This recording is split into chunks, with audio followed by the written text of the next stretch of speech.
নিজ হাতে উপার্জিত কামাই এটা পৃথিবীর শ্রেষ্ঠ কামাই, আলহামদুলিল্লাহ। পরিশ্রমের মাধ্যমে যে উপার্জন, এটাকে ইসলাম আমাদেরকে উৎসাহিত করে। শুধু নামাজ, রোজা, জিকির এগুলো নিয়ে ইসলাম আমাদেরকে পড়ে থাকতে বলেনি।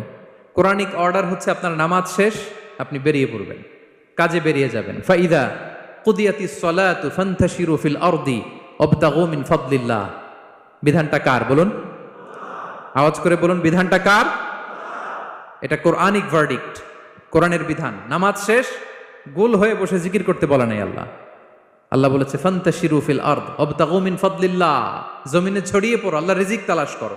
নামাজ শেষ, বেরিয়ে যাবেন। কৃষক চলে যাবে মাঠে, শ্রমজীবী চলে যাবে ফ্যাক্টরিতে, শিক্ষকরা চলে যাবে তাদের শিক্ষা প্রতিষ্ঠানে, কর্পোরেট ওয়ার্ল্ডের লোকেরা চলে যাবে তাদের প্রতিষ্ঠানে। ডেভেলপমেন্ট করতে হবে, সিভিলাইজেশন করতে হবে। নামাজের পরে গোল হয়ে বসে থাকা চলবে